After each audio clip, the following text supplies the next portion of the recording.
Muy buenos días, estamos de regreso en el Congreso de la Mañana. Buenos días, Tomás. Buen día, don Randy Estrella, esa estrella de la comunicación. Patricia, Ustedes no ven con los auriculares bueno, que estamos ready ya. Buenos días, Santiago, el Cibao, la República Dominicana y la diáspora que nos ve a través de nuestras plataformas digitales. Don Víctor, póngase los auriculares que vamos a hablar con nuestro invitado Juan Ariel Jiménez, que está casi conectándose con nosotros. Habíamos anunciado, Juan Ariel es político, ex ministro de Economía, Planificación y Desarrollo en el gobierno del expresidente Danilo Medina, miembro de, ya está el aire, miembro del Partido de la Liberación Dominicana y un profesor de Harvard. Hola Juan Ariel, bienvenido. Hola, ¿qué tal? Qué placer estar aquí compartiendo con ustedes. No te escuchamos todavía, Juan Ariel. Deja ver qué está haciendo Stalin. Ahora sí, dale ahí. Ahora, ¿me escuchan? Ahí bien. Bueno, decía que feliz de estar compartiendo con ustedes, aunque les confieso que me encantaría estar allí en cabina. Lo mismo nosotros. Con el calor que hay en la República Dominicana, no con el frío terrible que ya hay aquí en Boston.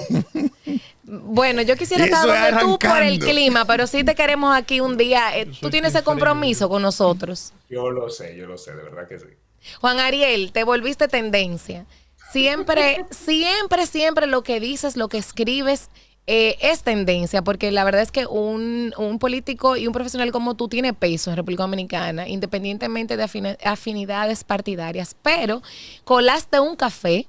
Y aunque vi que dijiste que no le vuelve a decir mentiroso al presidente, gracias a los chicos de Gepiano, hiciste unas afirmaciones que delataban, oye, que se te fue la mano, no, hombre, sí. Yo te apoyo, que delataban que la información no era 100% fidedignas. Entonces, cuando un economista le dice a un economista que maneja una información errada, pues tiene muchísimo más peso y se sacudió el país. Háblanos un poquito de la declaración del presidente y por qué tú colaste un café e hiciste esas observaciones para aclarar esos puntos. Con eso de colar café, lo que pasa es que cuando voy a preparar un hilo, pongo un cafecito y ahí, mira, con todo el tiempo del mundo. Me encanta. Sustituiste el pan por el hilo. Sí, exactamente. Café con hilo. Mira, si ustedes se fijan, el presidente Abinader estaba leyendo un mensaje que le pasaron por WhatsApp. Sí, correcto. O por alguna red. Entonces a mí me preocupa que al primer mandatario le pasen informaciones incorrectas. ¿Por qué? Porque la palabra de un presidente tiene mucho peso en una sociedad. Se utiliza como referente. Entonces, si las personas empiezan a asociar lo dicho por el presidente con informaciones que no se corresponden con la verdad, digámosle así, entonces se va dañando el debate público, pero también se va perdiendo estatura moral en la presidencia y no podemos permitir eso. Entonces, ¿qué yo hice? Colé mi cafecito y bajé los datos de la Dirección General de Crédito Público. Los economistas vivimos de ver números, de analizar números. Entonces, cualquier cosa que diga alguien, sabemos dónde ir a buscar la información. Y yo fui a la Dirección General de Crédito Público, como puede hacer cualquier ciudadano dominicano. Descargo los datos y veo que de todo el endeudamiento del gobierno en los últimos 5 años, desde agosto del año 2020 a la fecha, que se han tomado cerca de 40,000 millones de dólares en deuda, solamente el 46%, dígase menos de la mitad, ha sido para pagar deuda vieja. No el 80%, como se le dijo al presidente, menos de la mitad. Entonces, por eso dije que era una afirmación incorrecta, aunque utilicé otra palabra que ya no vuelvo a utilizar. Ok. Entonces, lo segundo es que me preocupa que muchas veces el gobierno, por quedar bien, por sentirse que está haciendo las cosas bien, juega con qué año va a comparar. Yo he visto al gobierno compararse con el año 2012. He visto al gobierno compararse con el año 2004. He visto al gobierno compararse con el año 2016. Y uno dice, pero ¿y por qué no con el año 2019? Que es el último año normal del gobierno pasado. Entonces, en esta ocasión lo que hacen es que utilizan el año 2020 para indicadores como porcentaje del PIB. Nada como porcentaje del PIB puede utilizar el año 2020, porque el PIB es el Producto Interno Bruto, dígase, el tamaño de la economía. ¿Por qué? Porque en el año 2020 la economía tiene un tamaño anormalmente bajo porque estamos todo el mundo trancado en la casa. Las empresas, la mayoría estaban cerradas por COVID. Entonces, cualquier porcentaje del PIB se infla hacia arriba. No porque las cosas estén mal, sino porque la economía estaba cerrada. Entonces, yo le digo, si quiere compararse como porcentaje del PIB, debería utilizar 2019 de economía abierta a economía abierta. No mezclar peras con manzanas. Y ahí, entre otras cositas que le dejé caer. Mira, Juan Ariel, ustedes han señalado lo que va de lo prestado al gasto corriente. En ese sentido, ¿cuál es la realidad y qué es el gasto corriente para la gente que no sabe específicamente de qué hablamos? Empecemos por ahí. Un gobierno puede gastar en dos cosas. Puede gastar en infraestructura. Eso se le llama gasto de capital. Yo vivo diciendo que pueden endeudarse todo lo que quieran, pero por favor construyan la autopista del Ámbar que conecte a Santiago con Puerto Plata. Por favor, hagan el puerto de Manzanillo.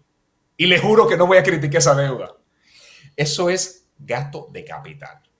Por otro lado, está el gasto corriente. Dígase, el gasto que no genera ninguna obra, ninguna infraestructura.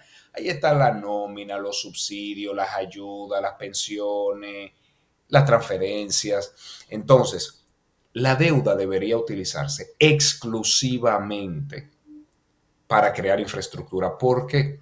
Porque en la medida en que crea una infraestructura, esa deuda se paga sola. Yo les voy a dar un ejemplo. Imaginémonos que el gobierno decide emitir $500 millones en bonos soberanos y con eso construye la autopista del Ámbar. ¿Qué va a pasar? Ahora mismo en Puerto Plata están llegando cerca de 2 millones de cruceristas. Con que la mitad de esos cruceristas bajen a Santiago, vayan a un juego de las Águilas, se coman una yaroa, beban café, hagan la ruta del tabaco. Eso va a generar un dinamismo económico que paga impuestos y ese pago de impuestos termina pagando la obra. Sin embargo, si esos $500 millones lo tomo y lo doy en nómina, no deje nada que genere actividad económica. Entonces, por eso es que es tan importante que el endeudamiento vaya, sobre todo, a desarrollar la infraestructura.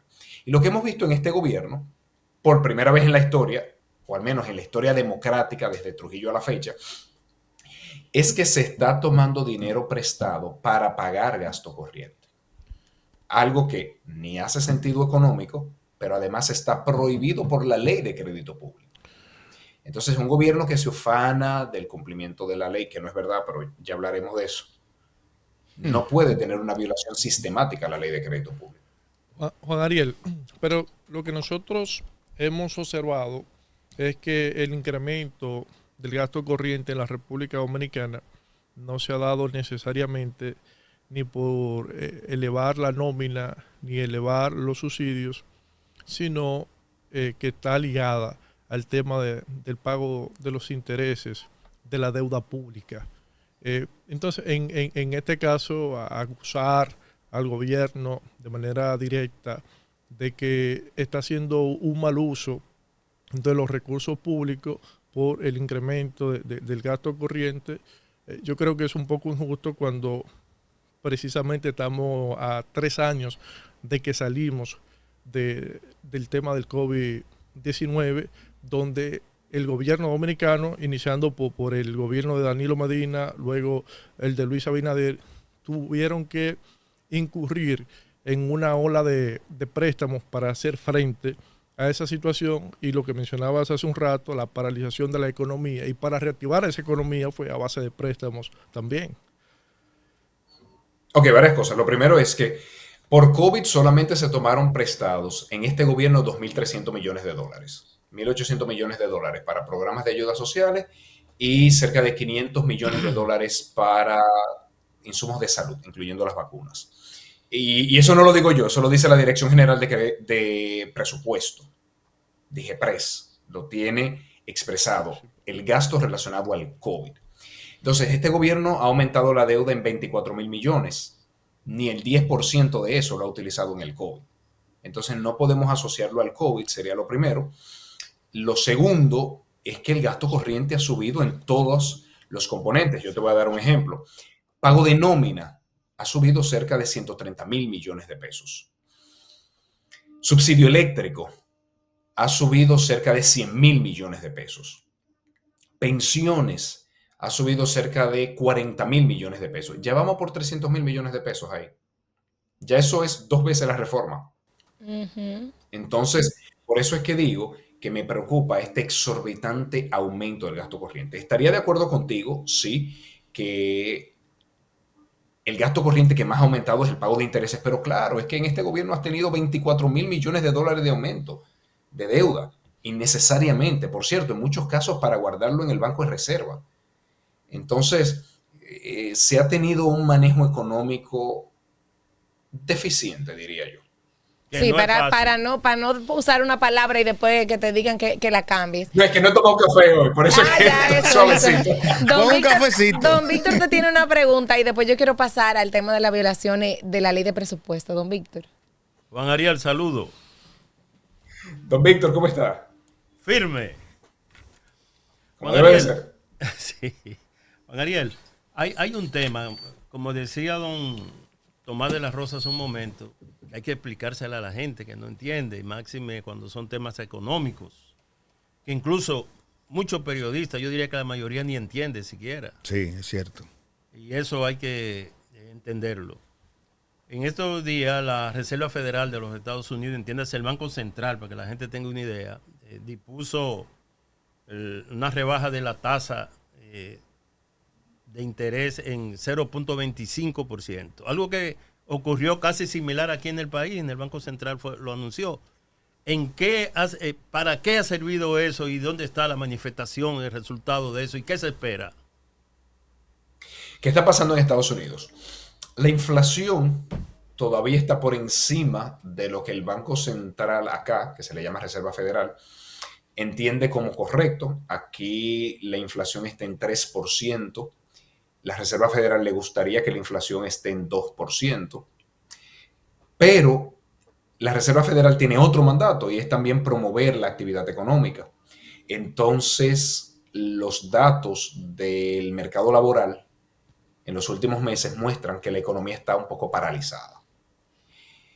De hecho, hubo una corrección de estimaciones de empleo a la baja. Imagínense, es como, no, tenemos menos empleo de lo que pensábamos. Y eso llevó a que la Reserva Federal diga, déjame estimular un poco la economía. Con eso recortó 25 puntos básicos la tasa de interés de referencia. Se espera que la siga recortando en las próximas 2 reuniones, con el interés de abaratar los préstamos y que la gente empiece a coger prestado y a comprar casa y a comprar vehículos, a comprar electrodomésticos, para reactivar la economía. Eso eventualmente pudiera beneficiar a nosotros en la República Dominicana porque mientras mayor actividad económica tenga Estados Unidos, pues recibimos más turistas, aumentamos las exportaciones, recibimos más remesas. O sea que eso sería positivo para el desempeño económico dominicano. Okay. Ya, gracias Juan Ariel. Mira, hablábamos, bueno, tú dejaste en el aire ahorita el tema de unas violaciones que hablaríamos más adelante. Te quiero preguntar, porque yo hice énfasis, no con propiedad como tú, desde la economía, de que el presidente, al mencionar que los préstamos se toman para pagar deudas y demás, también hice referencia a cuando hemos visto que se mueven fondos de una institución a otra, de una manera al dedo, y que eso es violación a la ley de presupuestos. Entonces, tú haces mención, muchos de los préstamos tuvieron depositados en el Banco de Reserva sin cumplirse el propósito. Vimos cuando se hizo el cambio del ministro de Hacienda, como el licenciado Magín descubrió que habían fondos en cuentas y hizo un reajuste y hubo que hacer un reajuste en el presupuesto. Eso al común, al dominicano común que no sabe de economía, tú dices, pero ¿y cómo yo cojo un préstamo, lo dejo en el banco y se me olvida para qué fue? Pagando intereses, pienso yo. O cómo yo cojo un préstamo para comprar la comida y gastarlo en gasolina. Si no estoy ni siquiera... Entonces, en Matemática 101, para mí fue absurdo. En Matemática Avanzada de Harvard, y con tu conocimiento además de política pública, explícame cómo tú ves ese manejo que se ha hecho de los fondos y de nuestra ley de presupuesto. Tú tienes toda la razón. A mí me parece insólito que se tome prestado para guardar en el Banco de Reserva.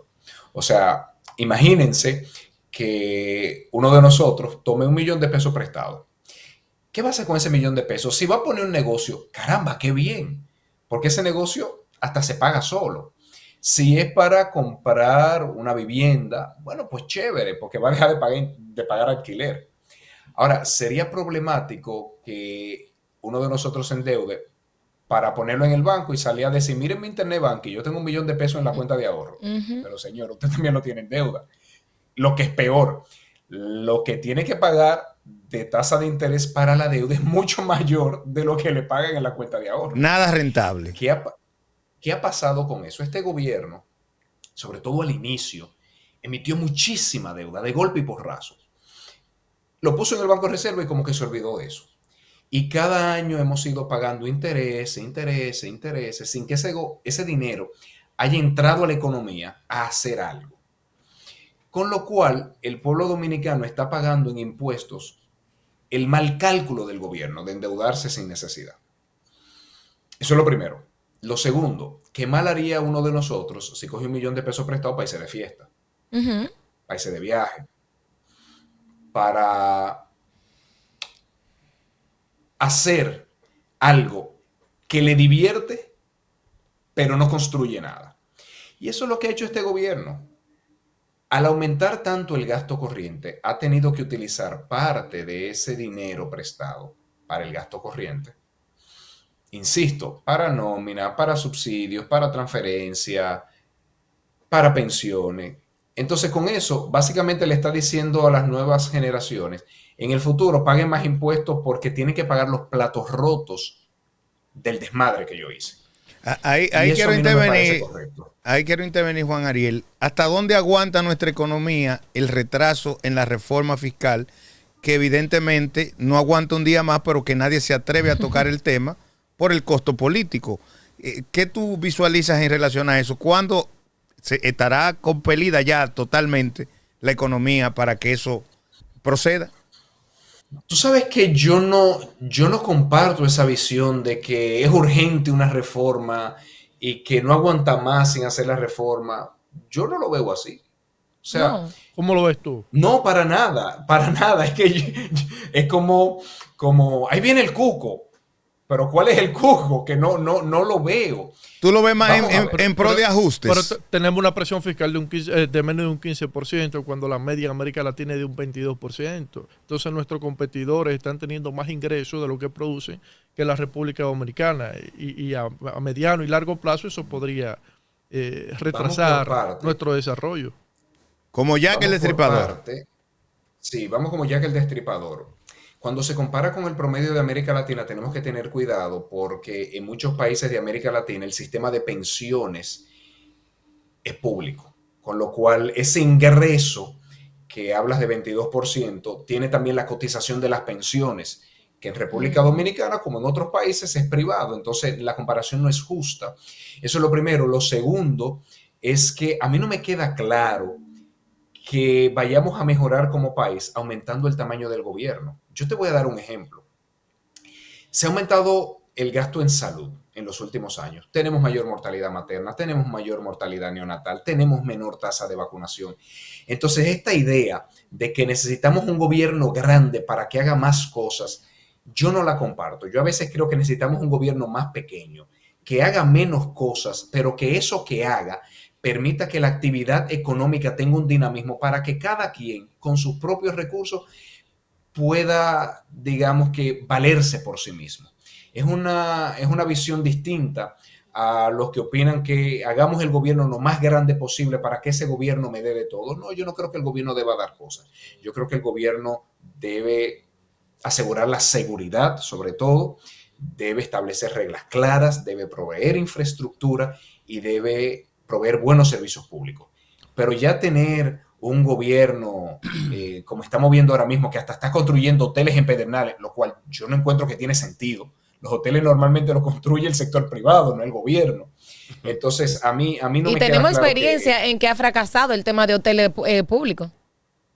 Sí, es rarísimo, porque es volver a una visión balaguerista, casi trujillista del desarrollo turístico. Y déjame casi no, algo. Trujillista, ¿eh? Bueno, pero ¿quién no quiere decirlo así para que no le digan que no? Sí, exacto. Los chicos de déjame decirte algo. Sí, sí, sí. Mira, déjame decirte algo interesante. Miren que ustedes, ambos, implícitamente han hablado de dos tipos de reformas distintas. Sí. En lo primero decíamos una reforma para bajar la deuda. Si ese es el caso, no lo puedes gastar el dinero. De último decíamos, no, es una reforma para que el gobierno haga más cosas. Si es así, no baja la deuda. Entonces, yo creo que lo primero que tiene que hacer el gobierno es decidirse. ¿Qué es lo que quiere hacer? La reforma presentada en el 2024 no bajaba la deuda en un peso, porque el gobierno dijo, todo lo que voy a recaudar, lo voy a gastar. Entonces, con eso no se baja la deuda. Lo primero, para poder seguir teniendo una conversación correcta en el país, en el debate público de si se necesita una reforma o no, es para qué se quiere una reforma. Yo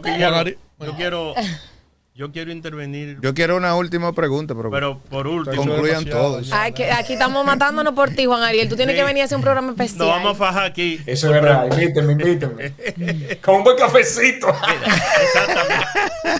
Pero te le vamos a poner pan, no hilo.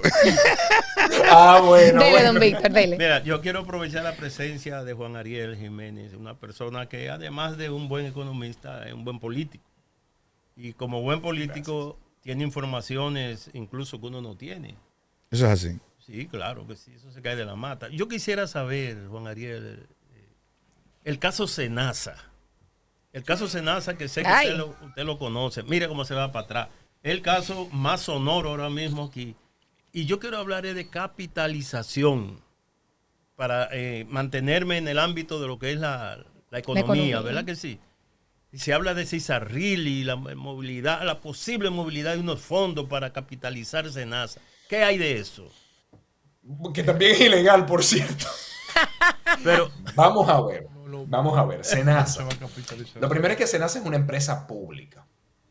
Quiere decir, se maneja con una lógica de empresa, pero todos los dominicanos somos dueños de esa empresa y debe cumplir un fin público.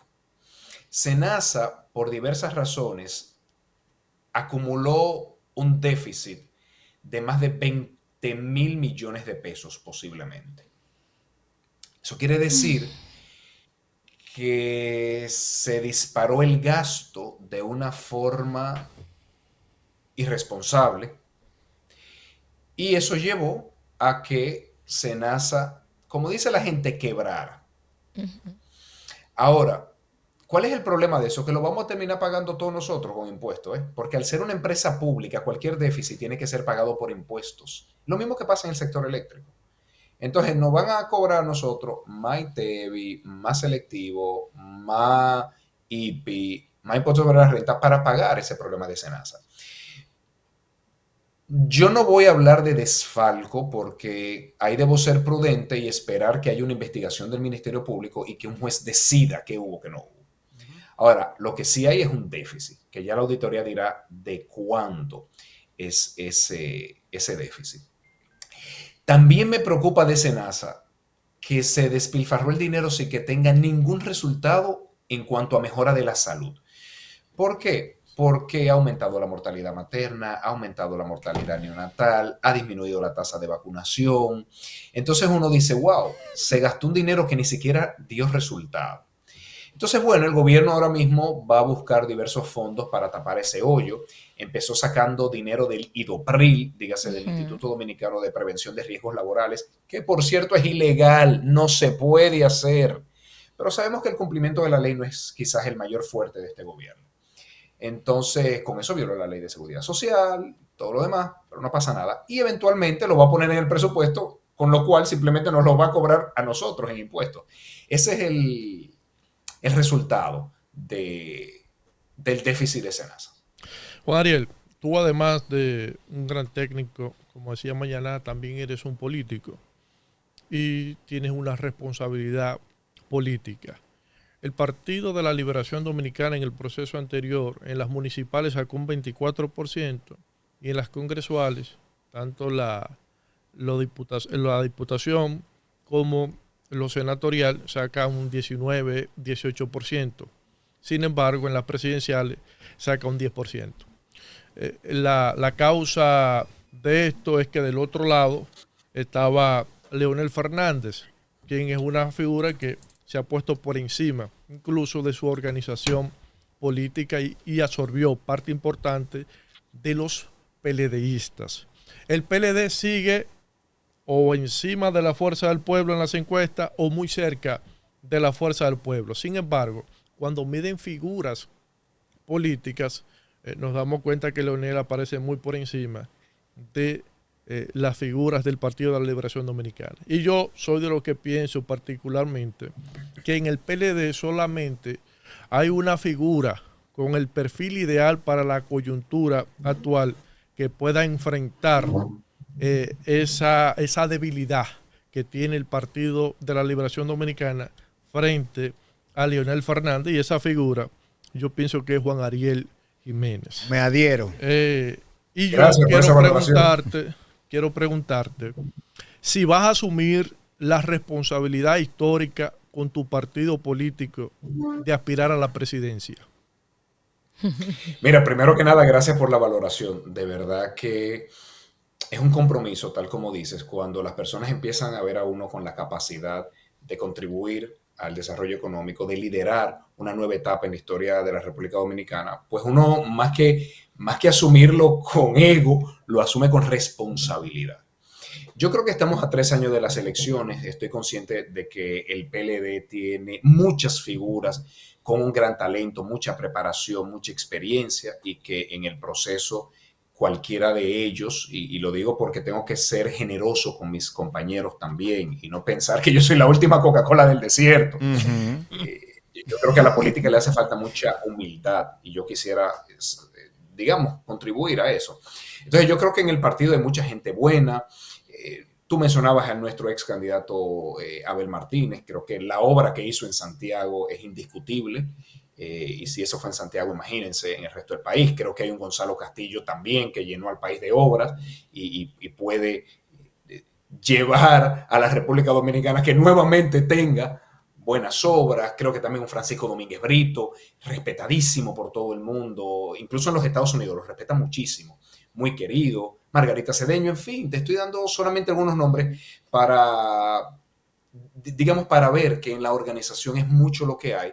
En 3 años tenemos que construir esa figura que pueda no solamente hacerle frente a X o Y competidor, es sobre todo despertar la esperanza en los dominicanos. Siento que hace falta eso, hace falta quien pueda decirle las cosas se pueden hacer mejor y sé cómo hacerlas mejor.